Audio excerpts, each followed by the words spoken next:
ہم نے رب کے حکموں کو توڑا، ہم نے پرواہ ہی نہیں کی۔ ہم سمجھے دنیا میں آئے ہیں تو ہماری دنیا ہے، آوارہ ہوں، خواہشات نفس کے مطابق زندگی گزاریں، آنکھیں بے حیائی میں لگی رہیں، سوچیں آوارگی میں لگی رہیں، کان نغمے سنتے رہے، زبان جھوٹ بکتی رہی، ظلم و جبر کا بازار گرم رکھا، عصمتیں عزتیں پامال کرتا رہا، لوگوں کا مال لوٹتا رہا، حق غصب کرتا رہا، کلیجی اور دل چیرتا رہا، لوگوں کو زخمی کرتا رہا، لوگوں کے جذبات سے کھیلتا رہا، پرواہ نہیں کی کہ یہ دنیا ہے، امتحان گاہ ہے، چند دنوں کے لیے آئے ہیں، اللہ کے حضور پیش ہونا ہے، عملوں کا حساب ہونا ہے۔ اب جب وہ دیکھیں گے کہ ہمارے ساتھ کیا ہونے والا ہے تو ان کے چہرے پہلے بگڑ جائیں گے۔ کیوں؟ وہ گمان کریں گے کہ ان کی ریڑھ کی ہڈی توڑ دی جائے گی، ایسے عذاب آئیں گے جس طرح کسی کی ریڑھ کی ہڈی ٹوٹ جائے تو اس کا چہرہ شگفتہ گلاب تو نہیں ہوتا، اس کا چہرہ جو ہے وہ تو کس قدر مرجھایا ہوا ہوتا ہے۔ تو اللہ ارشاد فرماتا ہے اس طرح ان کے چہرے ہوں گے۔ ابھی عذاب آیا نہیں ہے لیکن چہرے پہلے اترے ہوئے ہوں گے، اور جب عذاب کی بھٹی میں ڈالے جائیں گے، اللہ اکبر، اور وہ سخت عذاب، حضور نے جبریل امین سے پوچھا مجھے جہنم کے عذابوں کا ذکر سناؤ۔ عرض کی حضور سب سے ہلکے عذاب کی کہانی سناتا ہوں، اور وہ یہ کہ جہنمی کے پاؤں میں آگ کا جوتا رکھا جائے گا، باقی پورا بدن اس کا سلامت ہوگا۔ یہ سب سے ہلکے عذاب کی کیفیت ہے۔ اب پاؤں میں آگ کا جوتا ہوگا، حدت، گرمی، شدت اتنی ہوگی کہ دماغ پگھل کے ناک اور کانوں کے راستے سے باہر آ جائے گا۔ پاؤں میں رکھے ہوئے جوتے کی گرمی دماغ کو ایسے چڑھے گی کہ وہ پگھل جائے گا اور ناک اور کانوں کے راستے سے باہر آ جائے گا۔ تو اللہ کے عذاب کے خوف سے چہرے بگڑ جائیں گے، حالت سلامت نہیں رہے گی۔ یہ بات ذہن میں رکھیں کہ اللہ جس کو جہنم میں ڈالے گا اس کو اس صورت میں نہیں ڈالے گا، یہ محمدی صورت ہے، یہ شکل اس کی چھین لی جائے گی اور اس کی شکل بڑی کر دی جائے گی۔ اس کا ایک ایک دانت احد پہاڑ جتنا ہوگا۔ احد پہاڑ کا پھیلاؤ 15 کلومیٹر پہ ہے، 15 کلومیٹر کا ایک دانت، اور 32 دانت کتنے ہوں گے تو منہ کتنا بڑا ہوگا۔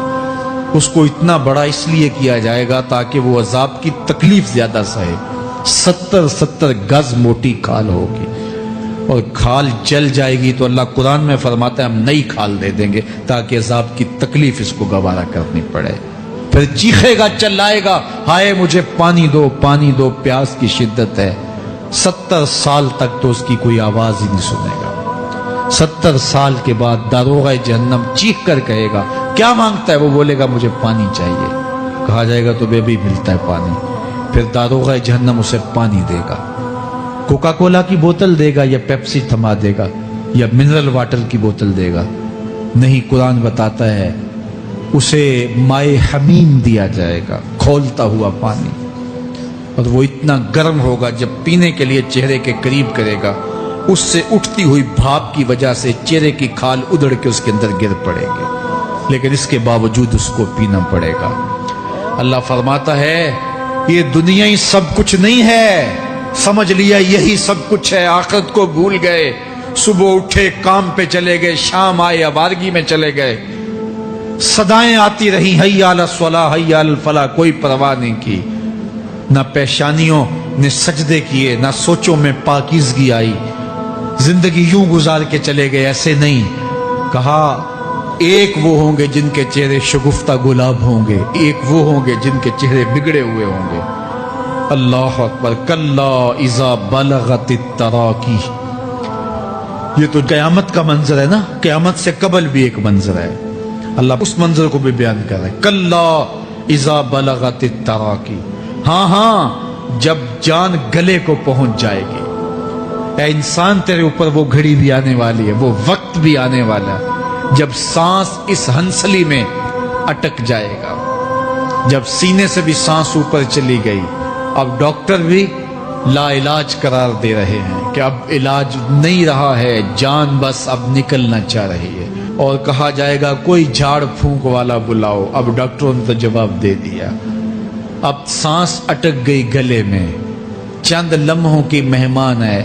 اب ڈاکٹروں نے کہا اب ہماری جانب سے لا علاج ہو گیا، اب لے جاؤ اس کو گھر، یا وینٹیلیٹر پہ ڈال دیتے ہیں اس کو، بس اب ہماری جانب سے کوئی اس کا علاج نہیں ہے. اب گھر والے روتے ہیں, کہتے ہیں کوئی جھاڑ پھونک والا لاؤ, کوئی دم والا لاؤ, شاید وہ کوئی دم کرے تو اس کی جان میں جان آ جائے. ڈاکٹروں نے تو لا علاج قرار دے دیا. وَظَنَّ عَنَّهُ الْفِرَاقُ. اللہ فرماتا ہے یہ تو جھاڑ پھونک والے کو ڈھونڈ رہے ہیں, لیکن جس کی سانس یہاں اٹکی ہے وہ سمجھ گیا ہے اب موت آ گئی ہے. اس کو یقین ہو گیا ہے کہ اب موت کے لمحے آ گئے ہیں, اب میں بچ نہیں پاؤں گا. اب آنکھیں تاڑے لگی ہوئی ہیں. وَالْتَفَّتِ السَّاقُ بِالسَّاقِ. پنڈلی پہ پنڈلی چڑھ رہی ہے. جب موت آ جاتی ہے تو پھر پنڈلی سے پنڈلی لپٹ جاتی ہے, اس کو پھر جدا کرتے ہیں اور جدا کر کے دونوں انگوٹھے باندھ دیتے ہیں تاکہ پنڈلی کے اوپر پنڈلی نہ چڑھے.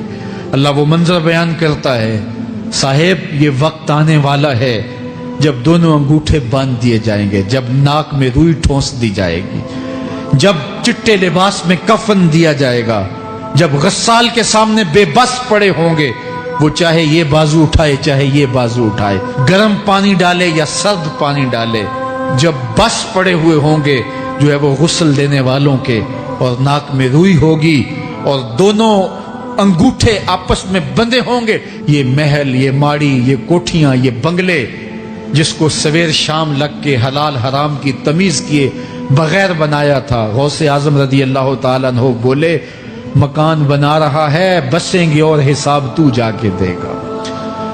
اور یہ تو ایک رات بھی تجھے اس گھر کے اندر نہیں رکھیں گے کہ چلو ایک رات مہمان رکھ لیں. کہتے ہیں نہیں نہیں, مہمانوں نے بھی جانا ہے تو جلدی کرو, اس کو سپرد کراؤ. وہ تو تیرا لباس بھی پھاڑ کے اتاریں گے, خود غسل دینے کے لیے تیار بھی نہیں ہے. تجھ سے خوف آنے لگا ہے, جاندی واری ڈرونا بنے ہوتے, ہاتھ نہ لاندے ڈر دے, جنہ لئی تو پاپ کمائے اج کتھے نہیں تیرے کر دے. آج تو وہ تیرے ساتھ تجھے غسل دینے کے لیے آمادہ نہیں ہے. وَالْتَفَّتِ السَّاقُ بِالسَّاقِ. جب پنڈلی پہ پنڈلی چڑھنے لگ جائے گی, إِلَىٰ رَبِّكَ يَوْمَئِذٍ الْمَسَاقُ. اس دن تیرے رب کی طرف ہی لوٹ کے جانا ہے. فَلَا صَدَّقَ وَلَا صَلَّىٰ. اس نے نہ تو سچ مانا اور نہ نماز پڑھی. وَلَٰكِنْ كَذَّبَ وَتَوَلَّىٰ. ہاں جھٹلایا اور منہ پھیر کے چل پڑا. ثُمَّ ذَهَبَ إِلَىٰ أَهْلِهِ يَتَمَطَّىٰ. پھر اپنے گھر کو اکڑتا ہوا چلا. اولا لَكَ فَأَوْلَىٰ ثُمَّ أَوْلَىٰ لَكَ فَأَوْلَىٰ. تیری خرابی آ پہنچی, ہاں تیری خرابی آ پہنچی. اَيَحْسَبُ الْإِنسَانُ أَن يُتْرَكَ سُدًى. انسان دنیا میں یہ گمان کرتا ہے اس کو سدا چھوڑ دیا جائے گا. سدا عربی میں ایسے اونٹ کو کہتے ہیں جس کی مہار کسی کے ہاتھ میں نہ ہو.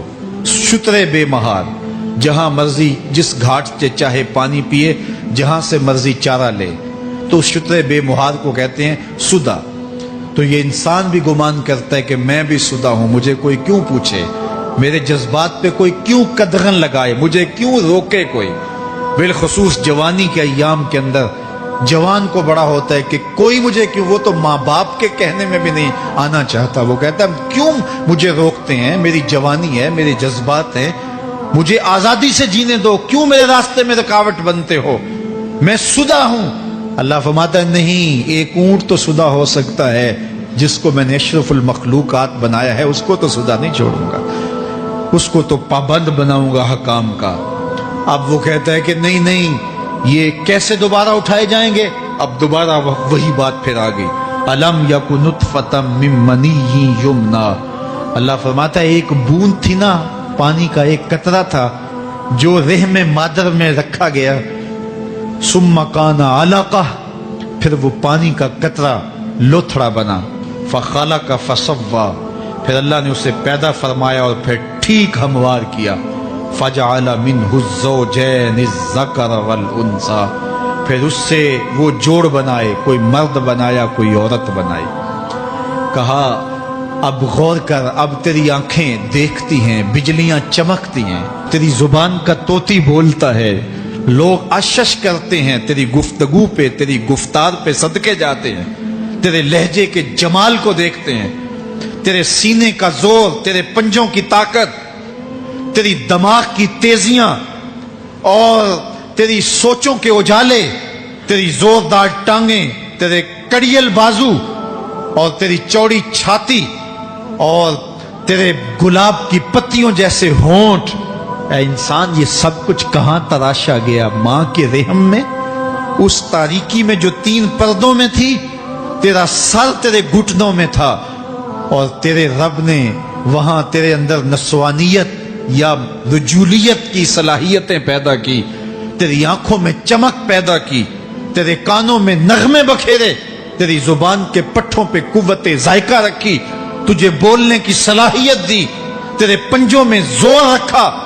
آج تو مفتی شہر ہے، آج تو علامۃ الدہر ہے، آج تو قاضی القضات ہے، آج تو منسٹر ہے، آج تو وزیر اعظم ہے، آج تو پہلوان ہے، آج تو شہزادہ ہے، آج تو بادشاہ ہے، آج تو زوراور ہے۔ آج تیری طاقت کے کیا کہنے؟ آج شیروں کو تو نچا لیتا ہے، ہاتھیوں کو تو بٹھا لیتا ہے، آج تو بڑا زوراور گھڑ سوار ہے۔ آج تیری طاقت کے کیا کہنے؟ تو کشتی کرتا ہے، زمانہ دیکھنے آتا ہے۔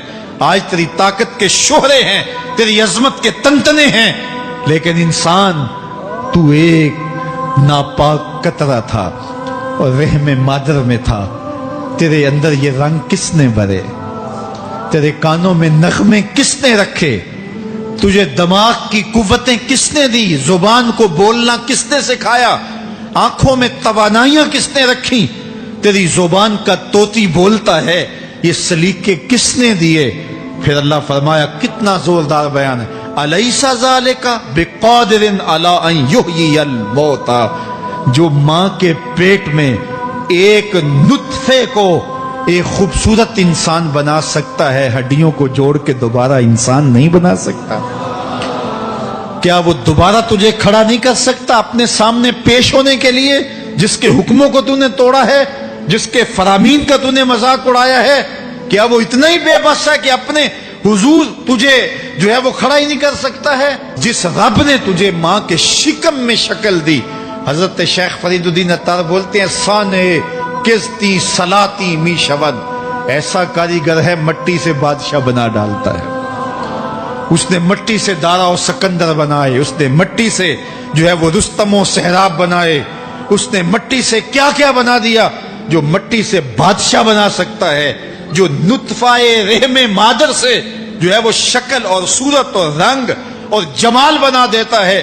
تیری صورت نکھرتی ہے، تیرے ہونٹ گلابی ہیں، اور تیری نرگسی آنکھیں ہیں، تیرے ریشمی بال ہیں، اور تیری خوبصورت رنگت ہے۔ تو چال چلتا ہے تو لگتا ہے قیامت چل رہی ہے۔ تیرا قد رانا جو ہے وہ صنوبر کو شرماتا ہے۔ تیری گفتار کے تنتنے ہیں۔ جس نے اتنی خوبصورت شکل ماں کے رحم میں بنائی، کیا وہ ہڈیوں کو جوڑ کے دوبارہ انسان نہیں بنا سکتا؟ وہ دوبارہ انسان بنائے گا اور پھر تجھے اپنے حضور کھڑا کرے گا۔ اور ایک حدیث میں آتا ہے، اللہ بندے کو اپنے حضور کھڑا کرنے کے بعد اپنے سامنے سے ہٹنے نہیں دے گا جب تک 5 سوال نہیں پوچھ لے گا۔ ان عمرہ ہی فیما افنا ہو، اس کی عمر کے بارے میں پوچھے گا، کہاں ضائع کی؟ میں نے تجھے زندگی دی، 60 سال 70 سال 40 سال 50 سال، اس زندگی کو کہاں گزار کے آیا ہے؟ ان شباب ہی فیما ابلا ہو، اس کی جوانی کے بارے میں پوچھا جائے گا، جوانی کہاں گزار کے آیا ہے؟ مجنوں تو نہیں بنا رہا، خواہشات کا اسیر تو نہیں ہو گیا، دیوانوں کی طرح زندگی تو نہیں گزار کے آ گیا؟ تیری جوانی کسی چوک میں تو نہیں گزری، تیری جوانی آوارگی میں تو نہیں گزری، ساری رات سوشل میڈیا کے اوپر گندگی اور غلاظتیں تو نہیں دیکھتا رہا؟ تیری زندگی گزری کہاں ہے؟ تیری جوانی گزری کہاں ہے؟ اگر کوئی جواب نہ ہوا تو پھر کیا جواب دے گا؟ اور وہ کتنا خوش نصیب ہوگا جو کہے گا، مالک میری جوانی سجدوں میں گزری، میری جوانی قیام میں گزری، میری جوانی رکوع میں گزری۔ میرے حضور فرماتے ہیں، سبعۃ یظلھم اللہ فی ظلہ یوم لا ظل الا ظلہ، 7 اشخاص ایسے ہیں قیامت کے دن جب کوئی سایہ نہیں ہوگا، اللہ ان 7 کو اپنے عرش کا سایہ دے گا۔ ان میں سے دوسرا شخص میرے حضور نے بیان فرمایا، وشاب نشأ فی عبادت اللہ، وہ جوان جس کی جوانی اللہ کی عبادت میں گزری۔ جوانوں، اپنی زندگی کو مالک کی دہلیز پہ لے آؤ۔ جوانی وہی ہے جو مالک کی چوکھٹ پہ گزرے۔ اپنے دل کا تعلق جوڑو، عشق کرنا ہے تو پھر آمنہ کے لال سے کرو۔ محبت کا رشتہ ان سے جوڑو، تعلق کا ربط ان سے قائم کرو، جوانی کو دین کی راہ پہ ڈالو۔ اللہ اکبر۔ سنو میرے حضور کا فرمان، انا حبیب اللہ، میں اللہ کا حبیب ہوں۔ پھر فرمایا الشاب التائب حبیب اللہ، جو جوانی میں توبہ کرے وہ بھی اللہ کا حبیب ہے۔ آؤ اللہ کے حبیب بن جاؤ، اللہ کے حبیب بن جاؤ، اللہ کے حبیب بن جاؤ، اللہ کے محبوب بن جاؤ۔